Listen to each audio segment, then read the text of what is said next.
Hi everyone! I was watching some videos about Houdini and got this idea of creating a spiderweb without any vex and with only 2 nodes. That's right, so I had to try it. I liked the result so much that I decided to record this tutorial to share this simple system. Hope you enjoyed this one. Okay, so let's start by placing our geonode. Let's call it SpiderWeb. Okay, let's dive in and let's start with a simple grid. Okay, pretty cool. Let's use 10 by 10, that's okay. So the cool thing that we are going to use is a little bit think outside the box. So we want to create a radial structure, right, for a spider web. So we are going to use a material fractor. Okay, this little node will make all the magic happen for us. Okay, so let's go to this and change material type to glass. Okay, let's see all the cuts that it's going to do. Very cool. And right now we can see a thing because we have a lot of polygons. So let's change this to 2 by 2. Okay, because with this we don't have polygons inside. Okay, so we are going to create our fractor, and I want to have the fractor from the center, control where the start of the web is going to happen. So we are going to use add node. Okay, create a simple point at 0, 0, 0 at the origin and connect this to the last input of our RBD material fractor. Okay, so on impact points, we are going to cover check every single detail one, every single parameter. So to use this add point, okay, this origin point, let's turn off the scatter points and use the input points.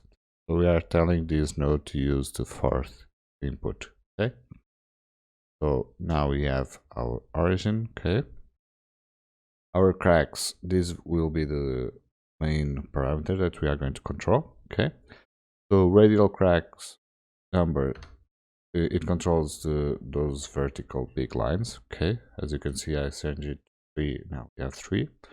Let's go back to something like 16. Okay, pretty cool.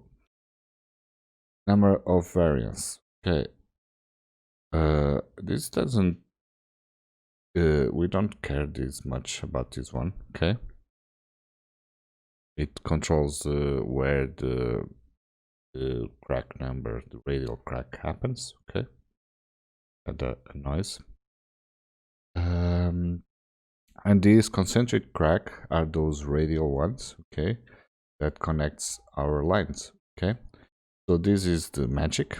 Okay, so minimum width, it's the smallest one. Okay, the smallest between 2 lines, 2 cracks. Okay, concentric cracks are these radial ones. So let's change this to maybe 0.01. As you can see, we have a lot of tiny ones. Let's go to 0.1 and oops, let me go back. And here on impact spread is the distance. Think about the distance between those lines. Okay, so we can dial this down and we are starting to have more cracks. Okay, and the other one that we really want to change is this discontinuity size. Okay, this will control if you have lines between or not. Okay, so if I change this to 1, you will see that we will have lines every radial. Okay, let's go. I'm going to press enter. As you can see, we have lines going around. Okay, if I increase this to 4, for example, you will start to see small gaps between the lines. And that is one artistic way to control these gaps. Okay, so if I go 20, we will have more gaps. Okay, since we want to create a spider web, we want a lot of lines. Okay, so let's go these to be 1. But 2 little gaps are cool so far. Maybe that's cool. So we have a gap between here and there, so that's cool. Now you can see a little bit better the impact spread. Okay, if I increase this, you can see that we have more lines here on the center and fewer on the outside. Okay, so if I decrease this, you can see that we are starting to have more lines outside. Okay, far from the origin. Okay, very cool. Shaping is for glass. Okay, so it will create lines between these gaps. As you can see, I can turn it on. You will see that we have lines between those gaps. It can be cool, but for now we don't really want that. Okay, and on detail, I like to turn this off. This noise, edge noise, gives this little noise between the cracks.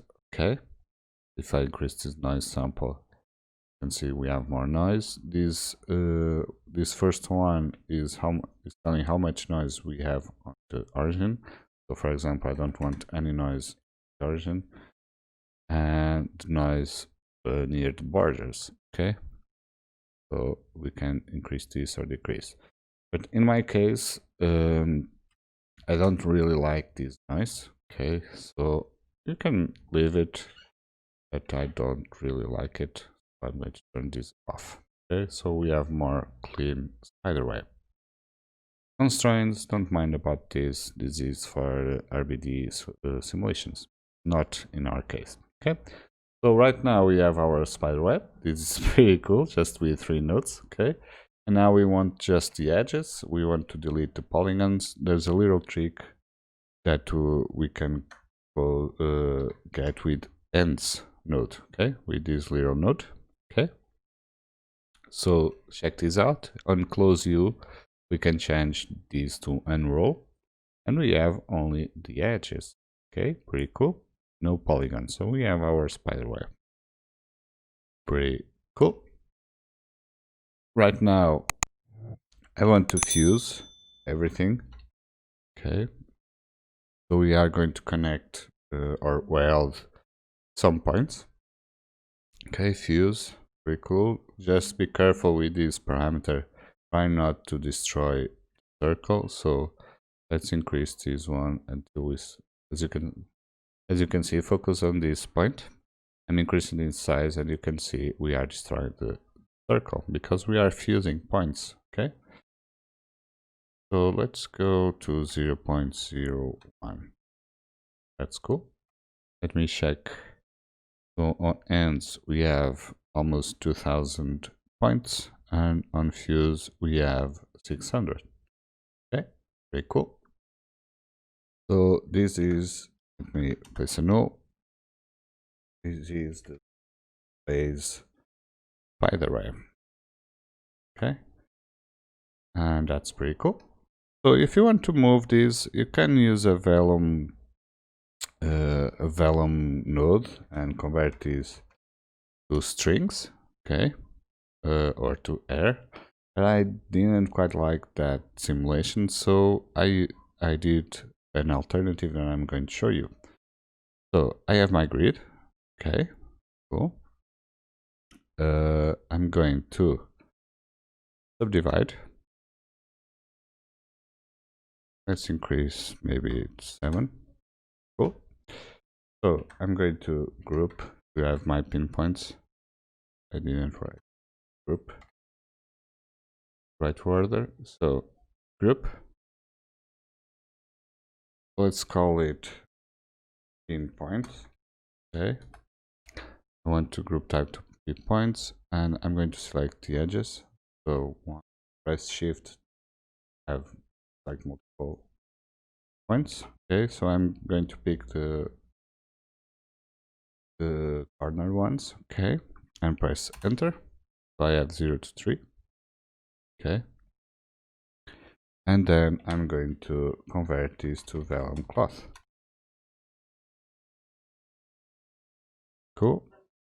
So on vellum cloth, I want to pin, okay, pin to animation, have my pin points, okay, and then vellum solver.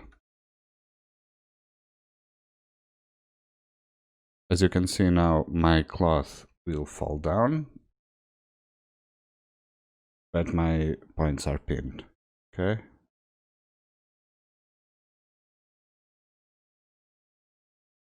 Pretty cool. So now I'm going to use this cloth animation to deform my spider web, okay.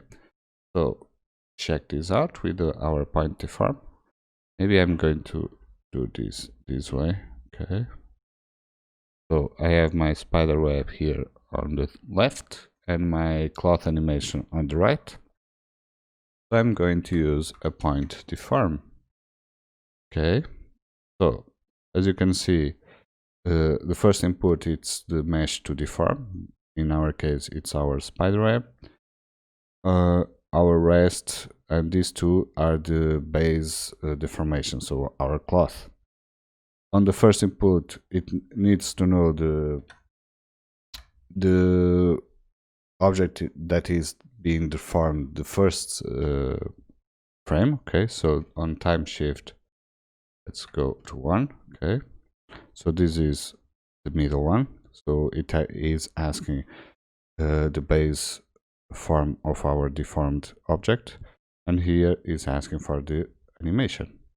Okay, so now if I use the point deform, as you can see already, it is deforming our cool spider web. Pretty cool.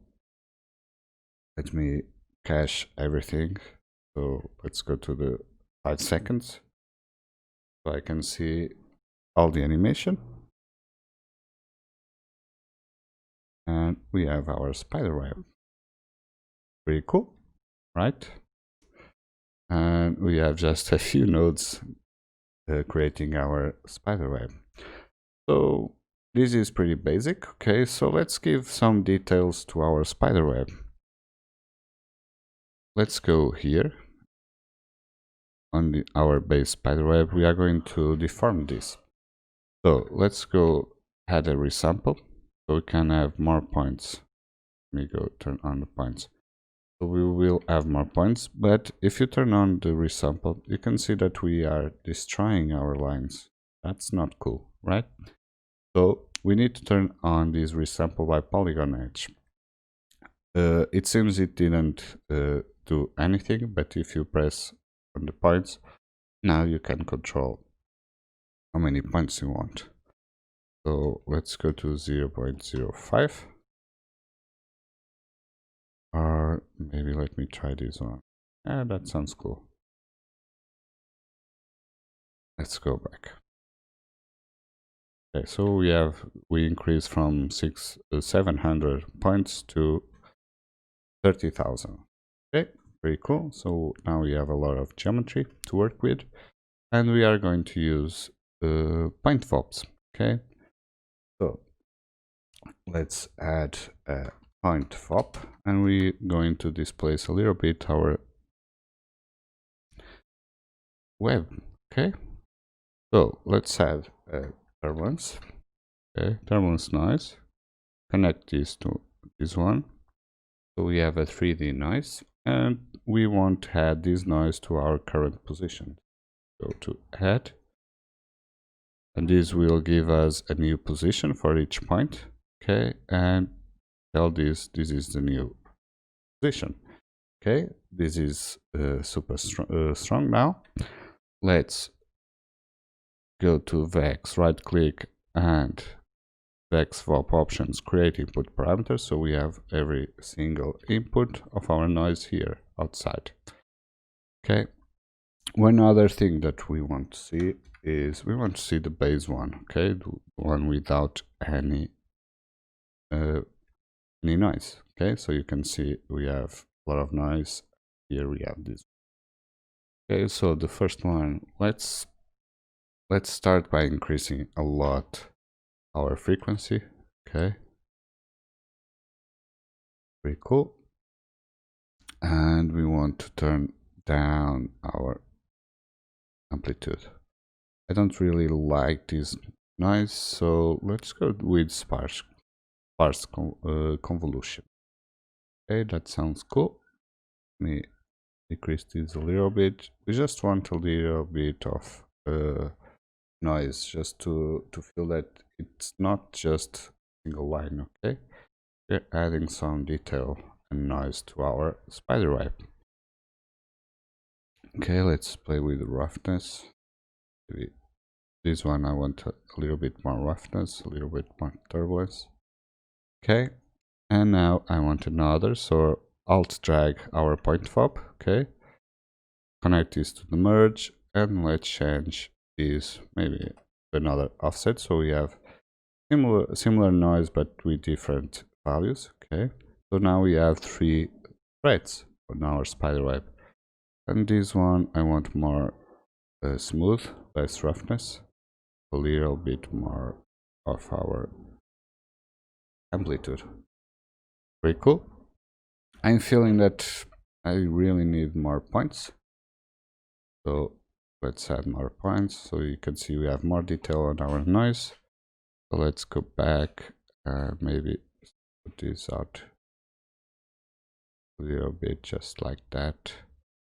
And this one was too strong, maybe 0.05. Okay, that's pretty cool. Let's see outside. Okay, now instead of using our base SpiderWeb to deform, let's use our merge. Okay, so right now, with a simple system, as you can see, just a few nodes, we will have a pretty cool SpiderWeb. That was really easy to do, and I think it's a really nice movement. And now you have a SpiderWeb and can play with the Spider-Man. As you can see, sometimes it is good to think outside the box. We are creating a complex SpiderWeb with a node for rigid body simulations. Pretty cool, right? Hope you enjoyed this tutorial, have a nice day, and see you on the next one.